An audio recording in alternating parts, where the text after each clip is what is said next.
this week's edition of the Money Drill, the show that's committed to helping you drill down to the reliable retirement solutions for you. I'm your host, Kristen Oakley, and I'm joined today, of course, by Erik Morgan. He is the president of Retirement National. Erik, how are you this week? Oh, so far so good. It's been a great week, Kristen. Good. What about yourself? Oh, doing well, thanks. It's such a joy to be with you and getting to serve the entire Southeast Texas community. So. Absolutely, I love it. I live for this stuff. I know, I do too. Yeah. We have so much fun and we cover so much valuable content, and I know you've put together an amazing show for our viewers at home today. It's a topic that Erik is super passionate about, has a lot of expertise in, and that's the functionality of workplace plans in the Beaumont Golden Triangle area. And so, but before we get to that topic, I would love to hear a little bit more about your story and about how the firm came to be, because I think that will really shed some valuable insight into why you're so knowledgeable and passionate about this subject. For sure. You know, my story into the finance industry is pretty unique in so many ways, and maybe not in other ways, but you know, I'm an engineer by degree. Okay, yeah. I got my mechanical engineering degree right here at Lamar University. Love the school, small school, great school, and their engineering degree is top notch. So super thankful to be a part of that. And then during my time there, you know, all these companies come on campus to go interview for different roles. And so ExxonMobil was there, they were interviewing, which is, you know, they're a big supporter of Lamar. Yes. And so I remember them interviewing me. And they said, what do you want to do? Where do you want to work? I said, well, I do not want to work in Beaumont, and I do not want to work in the refinery. Okay.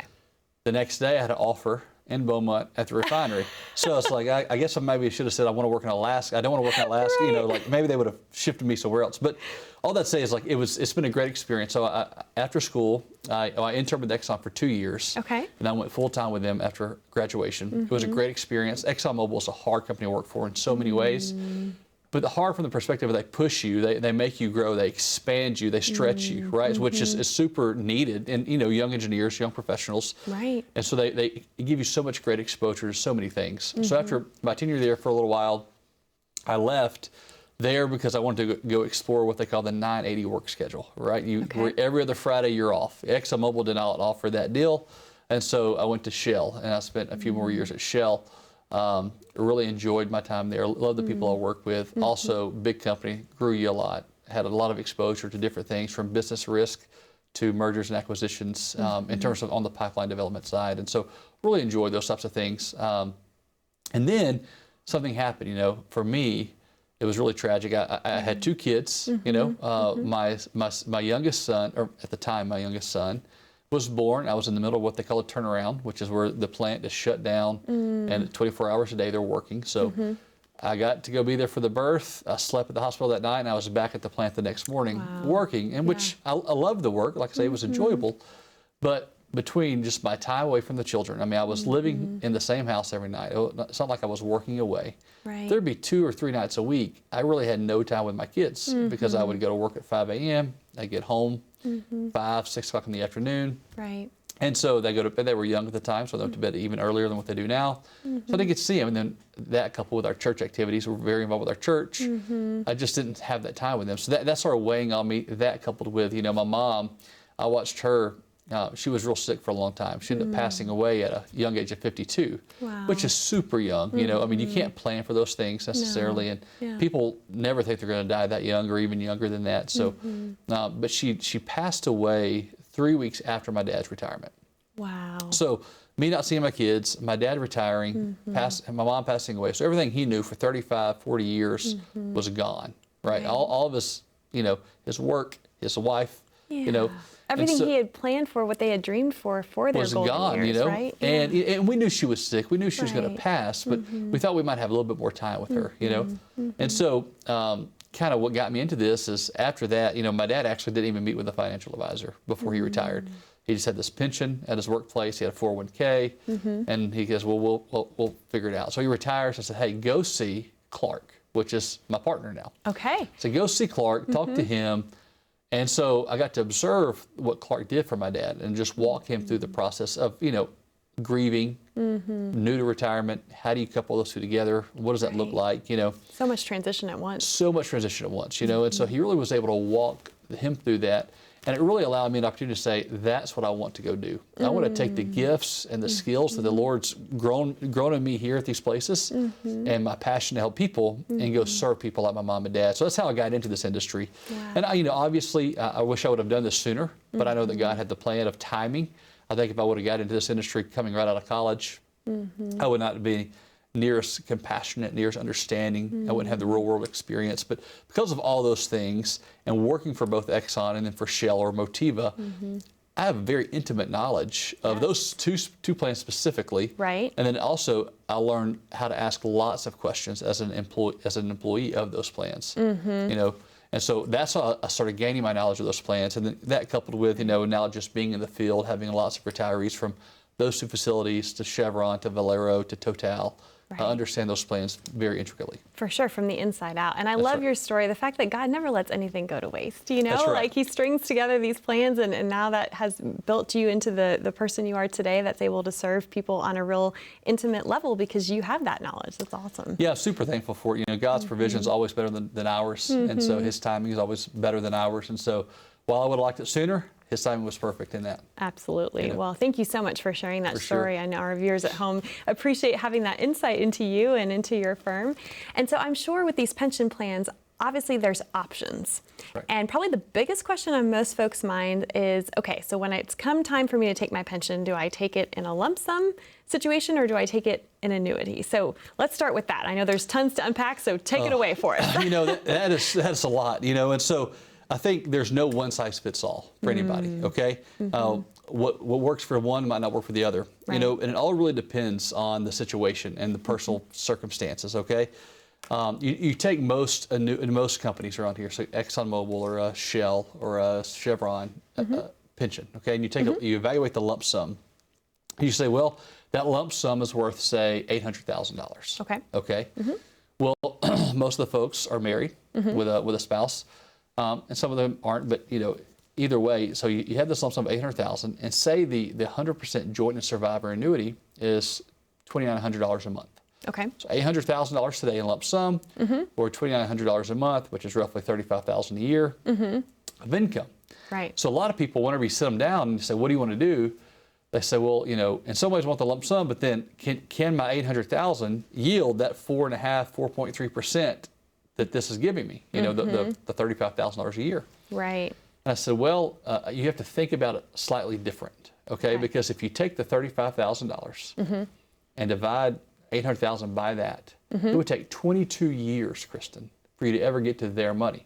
So for 22 years, you're basically acting like you can take that 800,000, put it into a cushion for your mattress, and just take yearly checks at $36,000 from your mattress, right? And it would last for 22 years. So it's not until year 23 that you get into their money per se, okay? And so that's where the real yield comes in. Okay.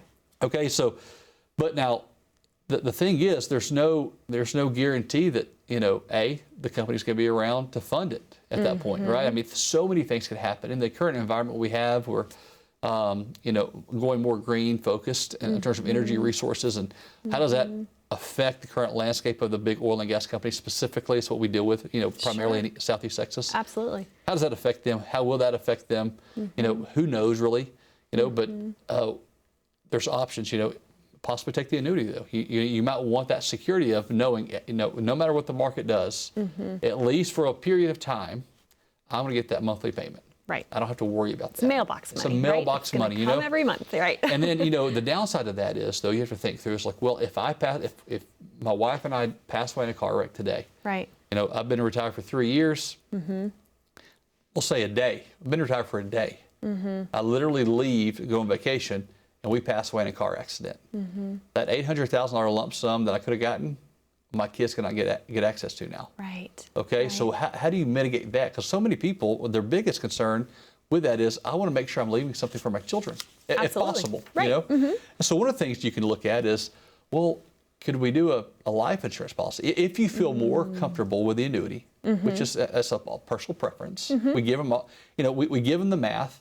We let them see the math and say, you choose. But we also want to present this idea of a life insurance policy. So if you have this life insurance policy, can you buy one for the same amount of your lump sum and pay for that. That way, whenever you do pass, your kids have that life insurance policy on a tax-free basis. Wow. So if you're going to take the annuity, at least look at some other tax advantages that you can do, long-term planning for your children if that's something you want to leave them. Right. You know, and if you're questioning, you know, should I take the lump sum? Should I take the annuity? How does it work? Do interest rates affect the lump sum or do they affect the annuity? There's so many things that kind of come into that planning process.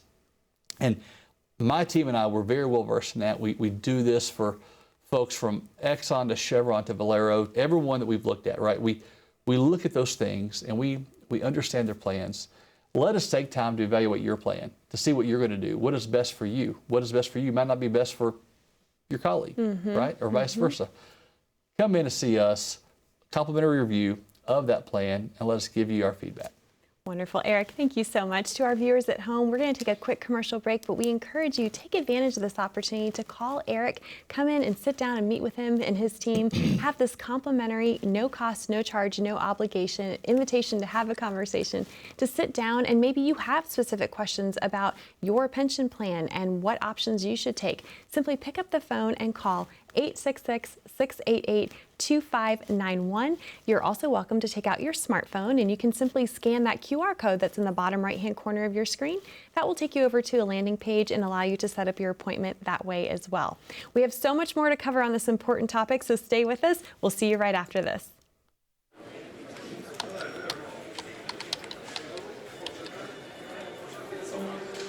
The work never seems to end until the day it finally does. After nearly a lifetime on the job, you should be rewarded for all the time you spent working. Whether that's crossing off items on your bucket list, learning a new passion, or rekindling the love of an old one. After all, life isn't over when you stop working. It's the start of an all-new chapter. The one where you're the writer and you get to choose how your story will go. A way to achieve that is by having a clear financial plan to sustain your golden years. The biggest fear most retirees have is if they'll have enough money to maintain the lifestyle they've always enjoyed. Having a plan to help protect you against the curveballs life often throws will help to maintain your lifestyle. Call today to get your free written financial plan so you may live every day to the fullest and enjoy the retirement of your dreams. Welcome back to the Money Drill. I'm Kristen Oakley here with President of Retirement National, Erik Morgan. And Erik, we're having such a valuable discussion today on all things related to pensions and things that folks need to take into consideration when deciding how to get their pension. Obviously, a lot to consider. But what I'm curious about, and you referenced this earlier, how have interest rates affect pensions, and especially now in 2023? What's going on with that relationship? Yeah, you know, interest rates play a magnificent or enormous role in the pension calculation for a lump sum. You know, pension calculations look at years of service. They look at your salary or your pay over that term. But then they also look at the thing called the IRS segment rates. The IRS segment rates. That's right. And so you can go online, you can type that into Google, and it pops up the segment rates. And every month, the segment rates are published. Okay. Okay. So, for example, I'll use ExxonMobil in this scenario. ExxonMobil, their segment rates are different for the second quarter retirees. So January through March, if you retired during that time, if you had a benefit commencement date on your pension of January 1st, benefit commencements always have to take place on the 1st of every pension. Got it. So January 1st, February 1st, or March 1st, you'll use one set of segment rates. Okay, that's for Q1. That's for Q1. Right. Q2, April, May, June, use a different set of segment rates. If you look at the segment rates differentials, they're half a point up to 3/4 of a point higher. So the higher the rate, the lower value on the pension. Okay. Yep. You know, we have some clients that probably lost around $200,000 last year in their pension value. Wow. Just by the rising of the interest rates. Oh, that's so devastating. I mean, it's devastating. You know, it's like, you think you're getting near, and then you take the market hit on your money, potentially. You know, you might have been in energy stocks. You might have been all in ExxonMobil last year, and your portfolio did really well because ExxonMobil did so well. But you take a hit there potentially, and then you're hit to what you thought to be safe money. You know, on this pension fund, and it drops significantly. You know, the same thing really applies for Chevron or Entergy. You know, Chevron, similar deal. If you retire first quarter of this year, you're looking back at third quarter of last year's rates. Second quarter looks back at fourth quarter. So they're always 2 quarters behind in terms of the published rate. You know, And so I saw, we saw a mass exodus from Chevron Phillips last year because if they worked one day in June, they could not claim the fourth quarter rate. Wow. So if they work June 1st, that means they can't retire until July 1st, which is a new quarter. Right. And that difference, that 1 day of working difference, was about a $75,000 to $100,000 swing on some pension calculations. Wow. So a massive swing. So yeah, I mean, you're really at that point could be working for free for the rest of the year. Right. If it ever recovers. Right. As the interest rates continue to go up, the Fed just recently met again, and so every month they're going to be meeting, and I think they decided to raise it another quarter point. So now we're at 5% increase since early 2022. Right. That's a big increase in interest rates over the course of a 14-month span, 15-month span, and those all have that effect. Energy, for example, the energy pension, what's nice about them, I say nice, they only reset it once a year. Okay. So they publish rate around that September-October timeframe, and they give you the rest of the year to make your election. Do you want to retire or not? Because the new rate as of January is going to be blank. And again, we saw massive swings in those pension calculations. Right. If they work today into January, they're not going to retire they're going to retire $50,000, $75,000 less. Wow. Than what they had the previous year. So I'm curious, is that part of your conversation when folks come in of deciding when to retire? Because clearly the date matters, right? The date does matter. It gets to, it's one of those things that's really hard because it's all about timing, right? So, I mean, and some guys, they say, well, I've already worked this long. I've already lost the 150. I mean, what do you think it'll recover in 18 months? Possibly. Right, Who knows, right? I mean, the 2-year interest rates are lower than the 1 year. Does that mean that the Fed see that they're going to ease monetary policy in an 18-month period and start lowering interest rates again back to some normal level, whatever that normal level is? I don't know, but how long do you want to wait it out? Right. You're going to take another hit on it this year as the Feds raise the rates. So how much are we going to take a hit on? We can do those calculations for you. I mean, we won't get it exact, but we'll get it pretty close to know how much of a hit you will take so that we can help make that decision with you, or at least give you the information for you to analyze it yourself. Exactly. What are some of the other factors that folks have to think through as they are making this important decision about how to take their pension? And what are some of these conversations like with folks when they come in and they are still working and they're going, okay, I see this coming, it's coming in my future. Erik, what do I do? A lot of that really boils down to, it gets back to that the personal preference, their character. What are they looking for? What are they wanting? Where do they feel comfortable? Do they feel comfortable retiring with, knowing it's going to go down another, say, $100,000 for the year in the pension? I'm just picking a number. Sure. But going down some level of amount. Are they okay waiting that out? Or are they so fed up? They're like, fed up with the Fed, right? Fed up with the Fed, fed up with their employer. Like, I've been out here 40 years. I am done. I'm tired. I'm ready to go home. I'm ready to enjoy the fruits of my labor. That's right, So it really kind of gets back to, it's really asking the right questions, asking, what is your end goal? What are you really looking at accomplishing and doing in retirement? And if no one's done that for you, I mean, if they're not doing that, if your advisor's not meeting with you, if you're not having those conversations, or maybe you're just using your workplace plan to kind of help manage your overall portfolio, right? Which has no account of this pension and this conversation as it relates to the interest rates. Come in for a complimentary overview, complimentary plan analysis for what a retirement plan can look like. How, is timing of the essence, and I would say potentially it is, depending on where you're at in your current life and your walk and as you near retirement. So come in, let our team look at it, let our team analyze it for you. We're fiduciary advisors. We're here to work in your best interest. We'll always present the facts and then give you the information so that you can make the decision that's best for you and your family.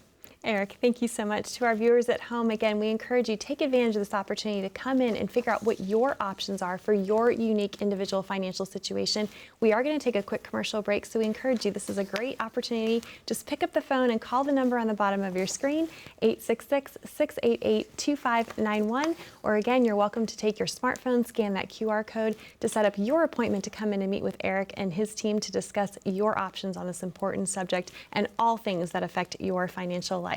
We're going to take a quick break, but stay with us. We'll see you right after this. As a good saver, you've been putting away money during your working years. Studies find that the biggest fear of retirees is running out of money. Market volatility isn't just the downward movement of stock prices, it's the size and frequency of change. The more dramatic the ups and downs, the higher the volatility. This can put savers who are newly retired or a few years away from being retired at greater risk. Today's generation of retirees is not receiving traditional pensions as our parents or grandparents did. Instead, we have retirement accounts such as 401ks or 403bs. These accounts typically expose your money to market risk. The last thing you want right before retirement is to lose a portion of the money you need for income. But how do you turn these accounts into a retirement income? Is it safe to keep all your retirement money sitting in the stock market? The last thing you want is to lose a portion of the money you need for income due to market loss. By working with a financial professional, you can learn how to turn a portion of your savings into an income stream for life and income for the life of your spouse if you're married. We all have moments in our lives when we wish we had taken action sooner. Don't let procrastination reign on your retirement parade. Act now before it's too late. Please call our office to set up your no-cost, no-obligation retirement income review today. Well, welcome back to the Money Drill. I'm Kristen Oakley here with Erik Morgan. And Erik, I know that we have been talking a lot today about pensions specifically and things that folks need to take into consideration when they're nearing or entering retirement. But I also know that you work with a lot of folks who are currently still working and might be a little bit younger, a little bit further out from retirement. So what are some of the key strategies that you want them to be aware of as it relates to planning for retirement with their workplace plans of where they currently are in their journey? That's a great question. You know, I think that the first place I always start is where are you contributing? What source are you using within the 401k? Mm-hmm. Now, we want to max out, you know, to the level in which they're comfortable, you know, because they're used to, you know, most of the time pre-tax contributions, which therefore lowers their taxable income. Right. So to the amount they're comfortable, but, you know, for the most part, pushing them to the Roth. Max out the Roth. Don't max out the pre-tax, max out the Roth. Okay. And then for folks that are higher income earners, you know, that have, or they're further along and, you know, they have a spouse that's also working and they have a good paying job and they just, their kids are out and they don't have, all those big heavy expenses are kind of gone. Right. And they're kind of those last, you know, 50 to 60 range and they're still working and they're making the most they've ever made. Right. So empty nesters, but yet, you know, still working. And if it's still young enough to kind of want to keep working, you know. Yeah. So what are some things they can do? And I think that, you know, this year, 2023, the new limits increased in the 401ks. Right. You know, it's $22,500 for basic, under 50. Right. And then over 50, you can contribute up to another $7,500, so a full $30,000. So $30,000 a year is what you, if you're over age 50. That you can contribute. However, there's something else that you can do, which most people aren't aware of. The IRS says that you can actually contribute into a 401k under 50 up to $58,000 and over 50 up to $64,500. So you can actually go beyond the contribution limits. Right. But it flips to, you know, you pretty much you max out the Roth or max out the pre-tax, whichever one you want to go with, but you max that out. And then every dollar after that, you're overfunding with an after-tax dollar. Okay, so you're overfunding, and the IRS says it has to be your contributions plus employer contributions cannot exceed the 64.5 if you're over 50.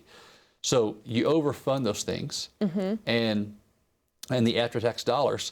And it really allows you, because if you're able to do that most of the time, Kristen, you're not allowed to, you make too much money to contribute to a Roth outside. Right, I was going to say, because that's often the hindrance that people have with Roths, right? Because they have this excess money that's sitting in some account, you know, and as it grows in this other account, it's going to get hit with capital gains tax. Yep. Short-term capital gains tax are taxed at ordinary income. Right. And then long-term is at 0, 15, or 20%. Okay. Most likely for all these guys, it's going to be at 20%.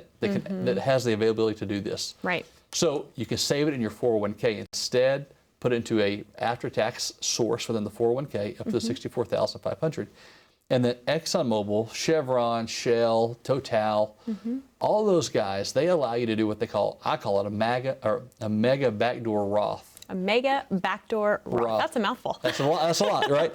Have you heard of that? Have you ever heard of this before? Not until we've met, so yes. So pretty much allows you to funnel all this money in an after-tax basis, okay? So say you put in another $20,000, you know, from January to December of this year, after tax.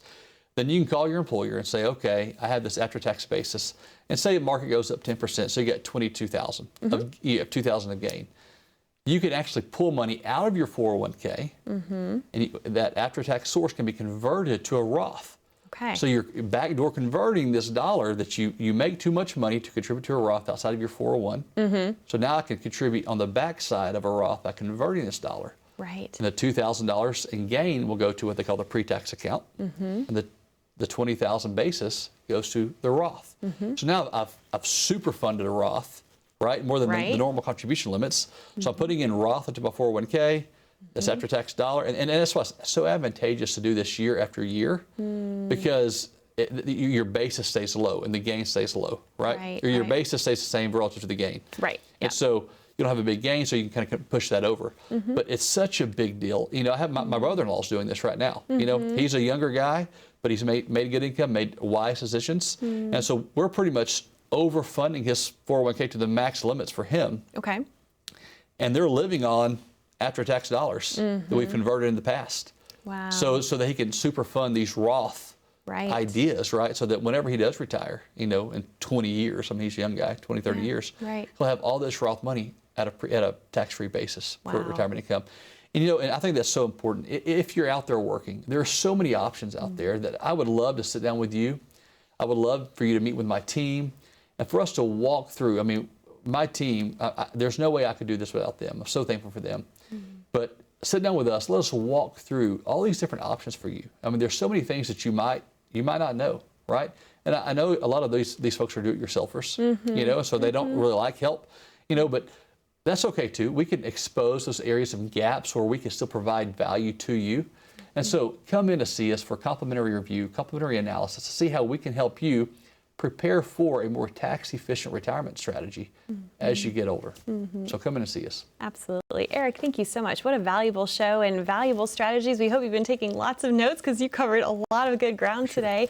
But the reality is there's no harm in coming in and getting that second opinion. Just having a fresh set of eyes, sit down, take a look at your current financial situation to see what are some strategies that you might be able to employ to maximize what is going to be available to you in your retirement. Simply pick up the phone and call 866-688-2591 to be able to come in and meet with Erik and his team. I know they are excited to meet you and would love the opportunity to serve you. Again, that number to call is 866-688-2591. Thank you so much for watching. Be educated, be empowered, and most of all, be prepared. We'll see you next week.